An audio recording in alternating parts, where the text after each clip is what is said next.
ley de Benford, la detección de fraude. Permítame un momentito compartir la lámina.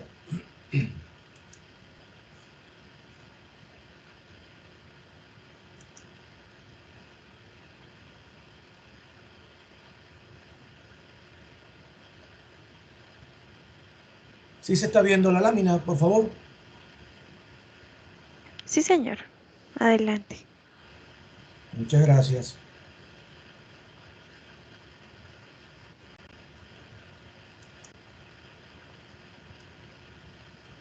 Bien, muchas gracias por la participación, la oportunidad que se nos brindan en este prestigioso congreso para presentar los resultados de las investigaciones y de las experiencias que estamos viviendo en este momento por la situación pandémica que está viviendo el planeta.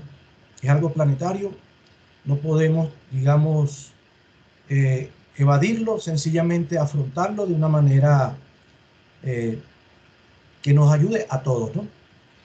Bien, la ponencia que les voy a compartir hoy, de la experiencia que se está haciendo, refiere a un proyecto de investigación que tiene que ver con la ley de Benford en la detección de fraude.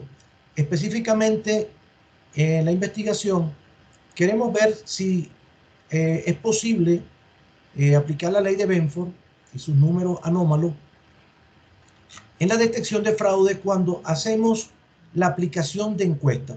Vean que toda investigación tiene casi siempre una aplicación de encuesta. Sin embargo, ¿qué pasa a veces? A veces sabemos que podemos entrenar personal para tomar esta encuesta personalmente. Y bueno, puede ocurrir la situación, ya que es un personal pagado, asalariado, en ese momento, puede hacer que realmente rellenen las encuestas en su casa o pongan a alguien a rellenarlo para salir del paso y entregarle a uno los resultados. Bueno, esto sabemos entonces que si es así, los resultados de una investigación no van a salir realmente, no hemos recogido la verdad de la población de estudio. Entonces queríamos ver si la ley de Benford, ya la vamos a conocer, puede detectar esa, digamos, esa manipulación de los datos en la recogida de la información en los cuestionarios. Para eso entonces nos propusimos,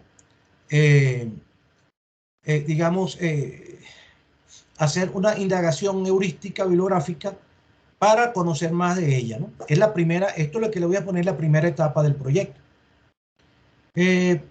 Bueno, mi nombre es Pedro Cabeza, soy de la Universidad Metropolitana del Ecuador, soy ingeniero civil, especialista en estructura, con posgrado en matemática y doctorado en ciencia de la educación. Y mi compañero Diego Rubio, profesor también de la Universidad Metropolitana, es doctorando en educación, es máster en gerencia educativa, máster en gestión de proyectos socioproductivos y también en gerencia, mención administración. Bueno, en esta presente ponencia es producto, como le acabo de decir, de la primera etapa de este proyecto de investigación. Aquí en la primera etapa hicimos una revisión heurística de la bibliografía científica que trate del tema de detección de fraude en el mundo de la investigación científica, aplicando la ley de Benford, a través de su ley de los números anómalos y su distribución logarítmica.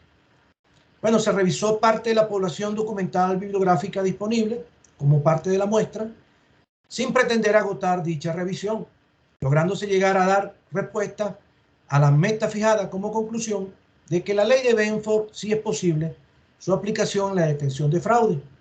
Llámese errores involuntarios o errores voluntarios, buscando siempre un resultado deseado, ¿no?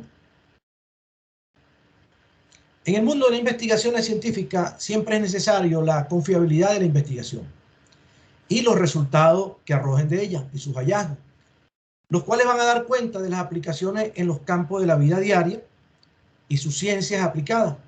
Y esto va a darle transferibilidad a los conocimientos puestos a prueba en la investigación. Por eso se hace necesario, pues, que los mismos sean resultados serios y creíbles, ya que se pondrán en práctica y de allí resultarán exitosos los procesos, erróneos o falsos, trayendo pérdida de tiempo, recursos y hasta posibles pérdidas humanas, que es lo más grave de todo esto, ¿no? En el sector público y privado requieren de información válida y confiable para la toma de decisiones, y al recolectarla a través de datos, esto debe ser una representación de la realidad. Adicionalmente, en la recolección de datos a través de instrumentos que recojan información de la población en estudio, al momento de procesar la misma se pueden cometer errores que pueden ser involuntarios como voluntarios, siempre buscando algún hallazgo que yo desee. La ley de Benford, que también es conocida como la ley de los números anómalos, asegura que en toda colección de números de la vida real, los dígitos iniciales de los números no son equiprobables. Es decir, aquellos números que empiezan por el dígito 1 ocurren con mayor frecuencia, seguido de los que empiezan por el número 2, el 3, el 4, hasta el dígito 9, que es el dígito que aparece con menos frecuencia dentro de una recolección de datos. Esto indica que a medida que crece el valor del primer dígito, más improbable es que forme parte de un número. Este hecho, que se admite como una ley ya establecido como una ley, se puede aplicar a datos relacionados con el mundo natural o con elementos sociales. La ley se ha propuesto como un posible test de evaluación de resultados obtenidos, ya sea por medios analíticos o de simulación, mediante modelos matemáticos en los que intervienen datos que verifiquen la distribución logarítmica propuesta por la ley de Benford, como por ejemplo en los resultados de elecciones presidenciales, datos fiscales como la declaración de impuestos sobre la renta, y hay otros también. En ese sentido se ha utilizado para detectar posibles distorsiones de fallos y de irregularidades. La ley de Benford ha sido una gran herramienta analítica en áreas como las finanzas, las auditorías, dimensiones geográficas y sobre todo la detección de fraudes electorales también. Si el fraude puede ser voluntario o involuntario, sencillamente es impredecible en los seres humanos y cualquier persona puede incurrir en esta falta, aunque nunca le haya pasado por la mente, ¿no? Entonces, de toda esta proposición, cabe preguntarse, ¿es aplicable la ley de Benford a un conjunto de datos resultados de una investigación científica con la finalidad de probar la fiabilidad de estos? Bien, la metodología que se utilizó, el camino transitado para darle respuesta digamos, a la pregunta de investigación se basó en la revisión heurística de literatura referente a la aplicación de la ley de Benford o diferentes fenómenos, con la finalidad de detectar fraude de varios tipos y manipulación en la recogida de datos de investigación.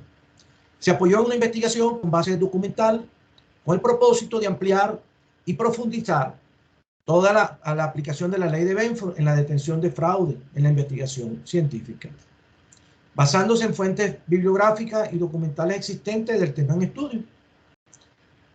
Se hizo con un enfoque exploratorio, se recogió una serie de hechos y situaciones relacionados con la ley de Benford y el fraude.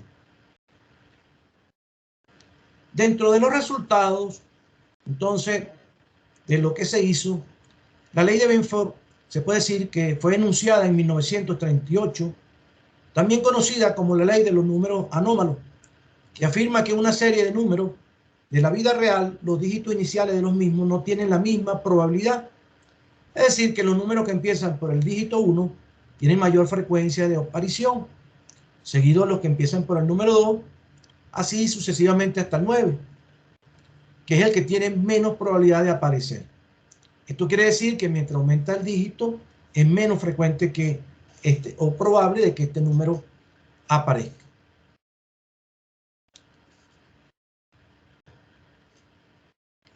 En los resultados, vimos que Newcomb, en 1881, enunció verbalmente una relación o una ley logarítmica que él detectó.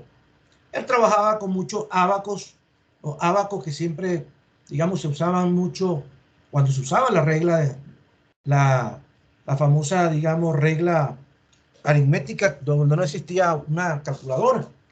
Y él se dio cuenta, pues, de que la probabilidad de ocurrencia de un número es tal que sus mantizas de sus logaritmos son equiprobables, ¿no? Matute en el 2010 explica que el primer dígito significativo de un número positivo es el dígito no nulo. Esto hay que tenerlo claro. El dígito va del 1 al 9, no incluye el 0, que aparece más a la izquierda de su expresión decimal. Por ejemplo, el primer dígito significativo del número pi es el 3. Por ejemplo, el del número 2371,50 es el número 2, el primero más a la izquierda. Y del decimal 0,0563 es el 5, ¿no? Además, concluyó que la probabilidad de los dos primeros dígitos significativos en logaritmo base 10 satisfacen las siguientes relaciones. O sea, la probabilidad del primer dígito significativo, dígito, llamémoslo D1, está expresada con este logaritmo. Y la probabilidad del segundo dígito, llamémoslo D2, sencillamente es la suma del primer dígito y el segundo más 1 menos 1. Vean, en ese caso, Newton no aportó ninguna explicación matemática para el descubrimiento que había hecho. Lo anotó como una simple curiosidad. Fue entonces en 1938 cuando el físico Frank Benford se dio cuenta del mismo patrón de comportamiento.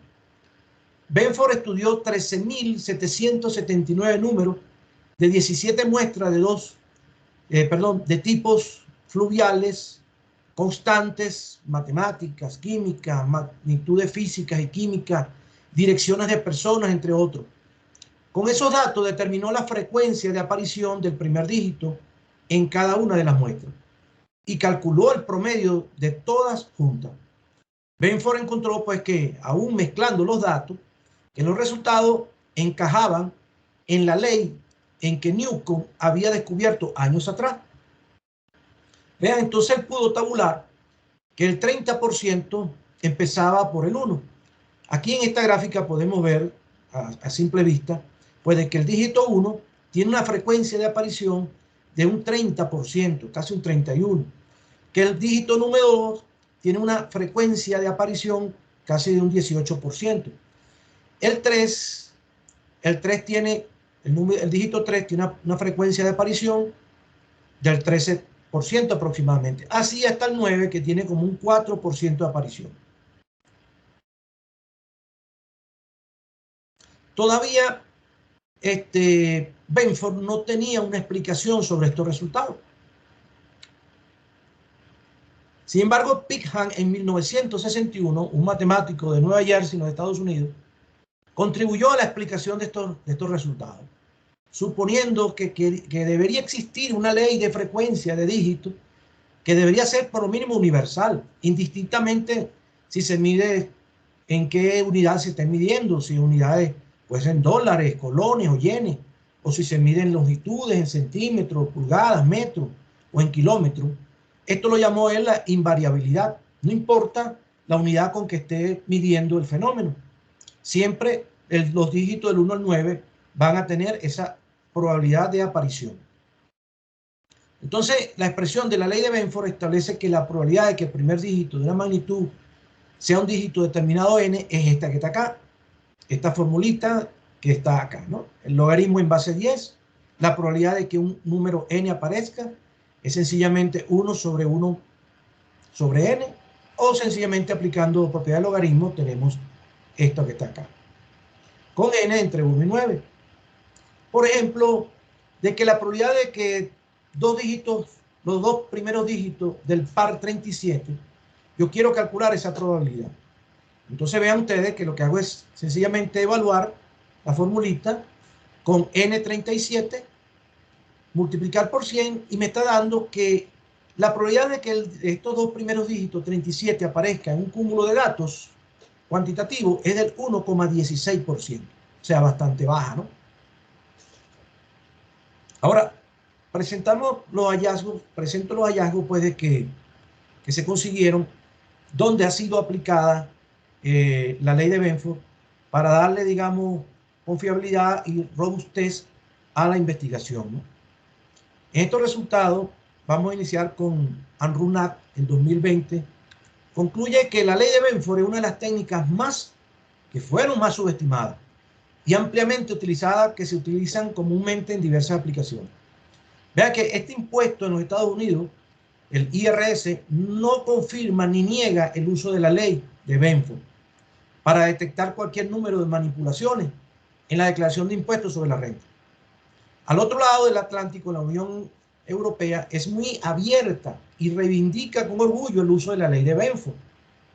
Hoy en día esto es ampliamente utilizado en la contabilidad para detectar cualquier fraude. Vean, Nigrini, profesor de la Universidad de la Ciudad del Cabo, también utilizó esta ley para identificar discrepancias financieras en el estado financiero de una compañía llamada Enron. En otro caso, Jennifer Goldbeck, profesora de la Universidad de Maryland, en los Estados Unidos, fue capaz de identificar cuentas de books en los Twitter usando la ley de Benford. También Sao Wang, de la Universidad de Winnipeg, y publicó informes sobre cómo usar la ley de Benford sobre imágenes. En el resto de este artículo tomaremos sobre la ley de Benford y cómo se puede aplicar usando este famoso error. Vea, también la ley de Benford en la detención de fraude en las elecciones presidenciales. La investigación que hizo Australia en 2020 comenta que a medida que el escrutinio de votos para las elecciones presidenciales que se hicieron en el 2020, hubieron varios hechos que sugieren un fraude en los votos de Joe Biden, del presidente de los Estados Unidos. También lo hacen las matemáticas en términos de los votos de los distritos también electorales. La ley de Benford, o la ley del primer dígito, o números anómalos, como también se le dice, pues se utiliza para comprobar si un conjunto de números se produce naturalmente o se fabrican manualmente. Ahí está la manipulación y el fraude. Y se ha aplicado para detectar los fraudes electorales en las elecciones también iraníes en el 2009 y en varias otras solicitudes, incluidas las investigaciones forenses. En Venezuela también se ha aplicado, en Colombia, en El Salvador. En las finanzas públicas, la ley de Benford ha servido para detectar un llamado de atención en la auditoría cuando la distribución de los datos no sigue la distribución logarítmica de la ley de Benford. Vean, para Barone, Conti, Narciso y Toledo, en el 2020, los auditores externos casi siempre son elegidos y pagados por el agente que está siendo auditado. Y esto sencillamente conduce a un conflicto de intereses significativo y auditorías menos estrictas. Ellos investigaron pues, el efecto de un nuevo mecanismo de asignación aleatoria, según el cual a partir del año 2012, los auditores de los municipios italianos han tenido que ser elegidos mediante un sorteo aleatorio de un gran grupo de expertos. Cuando ellos exploraron esta aprobación escalonada de la nueva regla de asignación entre los municipios, las estimaciones de diferencia muestran que el nuevo régimen implica un empeoramiento de las finanzas públicas reportadas por los municipios, en términos de superávit presupuestario, de la probabilidad de estar en dificultades financieras. En estos municipios también encontraron que el nuevo mecanismo reduce algunos indicadores de detección de fraude basado en la ley de Benford. O sea, la ley de Benford ha sido un choque realmente para muchos fraudes que se han cometido. Otros aportes que se han hecho, como lo expresa Bartulovic y Mitrovic en el 2020, en su conferencia que dictaron, donde dice que los contadores forenses, en su trabajo principalmente en la detección de fraude, utilizan diversas técnicas de investigación y análisis para identificar indicadores de fraude y posibles áreas de fraude. Diferentes formas de análisis digital se utilizan en las investigaciones forenses.